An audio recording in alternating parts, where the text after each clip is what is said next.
Ciao putei. E il nonno vi conta, qua, sempre con tutti sti pupassetti che ho intorno. E ora, a fiaba di ancuo, a se chiama, e a putea vendua quei peri. C'era una volta un uomo che aveva un perer che gli faceva 4 cesti di peri all'anno. Ciò, un anno e che ne ha fatto solo che 3 cesti e mezzo. E il re che bisognava portarne 4, non sapendo come far, cioè che riempio al quarto cesto e che ha messo dentro e a piccola Sofia a pipiccola del suo putè e dopo l'ha coperta di peri e di foglie. I cesti si portai nella dispensa del re e a Tosita a se rodeava insieme ai peri e a se sconto. Stava anni a dispensa e non avendo altro da mangiare, ci scominciò a rosegare i peri. Dopo un poco i servitori si erano accorto che a provvista di pere diventava sempre manco. E gli ha trovato anche i torso i rosegotti e gli ha detto: ma qua che adesso non sorge una talpa che rosicchia tutti quanti i peri. Bisogna guardare. E frugando tra le foglie gli ha trovato putea. E gli ha detto: ma cosa fate di qua? Vengono altri e ti servirà nella cucina del re. E così ha chiamata Pierina. E Pierina era una putea così brava che in poco tempo ha saputo fare tutte le faccende di casa meglio delle serve del re.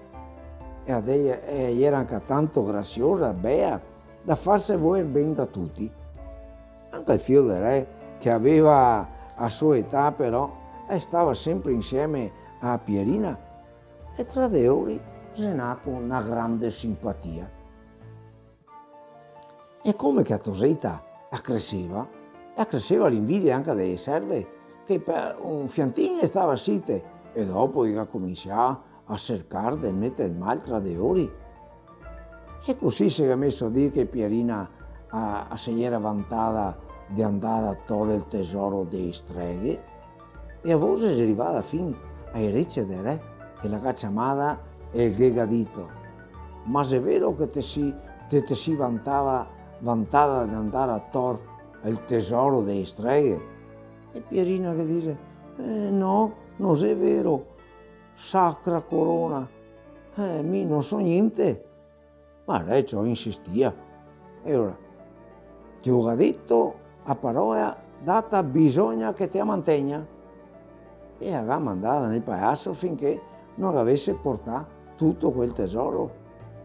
E ora cammina e cammina, cioè si viene notte, e Pierina che incontra un albero di pomi, e però non si ferma.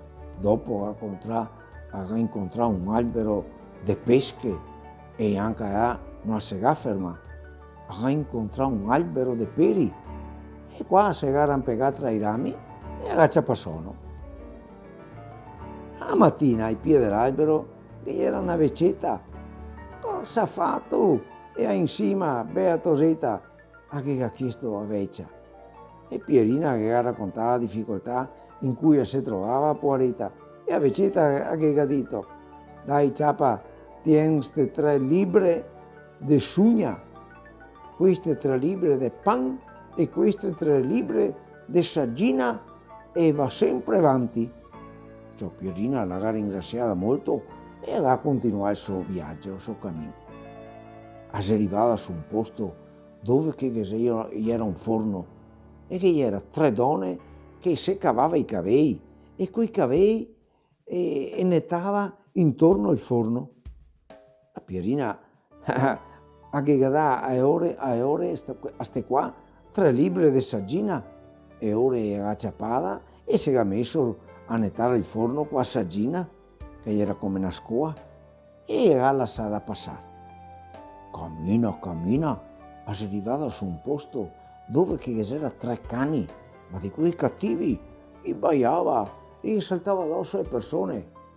E Pierina che ha buttato ai ori 3 libbre di pan e così gli ha lasciata passare. E cammina, ciò, si arrivava vicino a un fiume pieno di acqua rossa che pareva sangue e non sapeva come attraversarlo. Ma invece aveva detto che dicesse acquita bea, acquita, se non avessi premura se ne berrei una scatoletta. A quelle parole ciò l'acqua si ritirò e sa passare. Al di là del fiume, a Pierina aveva visto uno dei paesi più bei e grandi che fosse a sto mondo. Ma la porta si verseva e serava così in furia che nessuno che poteva mai entrare. E ora Pierina, quei sotto libri di sugna, aveva unto i cardini della porta e ha cominciato ad aprirsi e a chiudersi dolcemente. E così è entrata nel paese. Pierina aveva visto a casetta del tesoro solo un tavolino. L'ha tolta e l'ha fatto padrona via quando che da cassettina ha cominciato a parlare. Porta, copia, diceva la cassetta. E a porta rispondeva, no che non accopo, perché di tanto in tanto mi sono stata onta e se sta io che mi ha onto. E Pierina ciò si arrivava al fiume con la cassetta che diceva, fiume, affoga, fiume, affoga. E il fiume rispondeva, mi no, che non affogo, perché a me dà dell'acquetta bea, mi ha detto che so bea acquetta.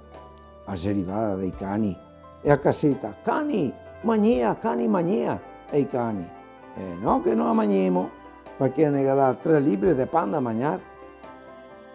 Ma si è passata davanti al forno, brucia, e donne, no che non abbrusemo, perché hanno dato 3 libri di saggina e così abbiamo risparmiato i nostri capelli. Ciò appena che è stata vicino a casa, Pierina, curiosa come tutte le tosette, aveva visto guardare cosa che era dentro alla cassetta. L'ha aperta e si scampò una gallina con tutti i puisini d'oro. E ciò gli s'ampettava e correva via così veloce che non si poteva neanche acciapparli. E Pierina si è messo a correre dritto, ha passato all'albero dei pomi e non li ha trovati. Ha passato all'albero dei pesche, anche non li ha trovati. Si è passato anche dall'albero dei peri. E era vecchietta con una bacchetta in mano che pasquava la gallina con tutti i puisini d'oro. Sciò, ha fatto la vecchietta e la gallina con i puisini d'oro è entrata un'altra volta sulla cassetta. Tornando a casa, Pierina aveva visto venire incontro il figlio del re. E quando mi pare ti domanderà cosa che ti vuoi per premio, ti dico qualsiasi cosa, una cassa piena di carbone, che sei in cantina domande che è qui. Cioè quando che c'è stata sulla porta del palazzo reale, che era tutte le serve, il re e tutti quelli a corte. E Pierina ha dato il re a gallina con tutti i suoi puisini d'oro. Domanda quello che vuoi, e che ha detto il re, che mi te lo darò.